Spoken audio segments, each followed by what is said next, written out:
Hello, cable ties. They come in various colours and they're made from nylon 6/6. This is what we call a natural cable tie. It's made from the natural nylon 6/6 material that goes into the injection moulding machine. You then, most commonly, get a black cable tie.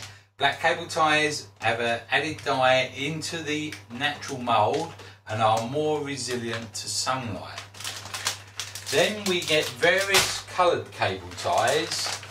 Red, which is again a colour pigment, but as you can see, you can get different tones of reds.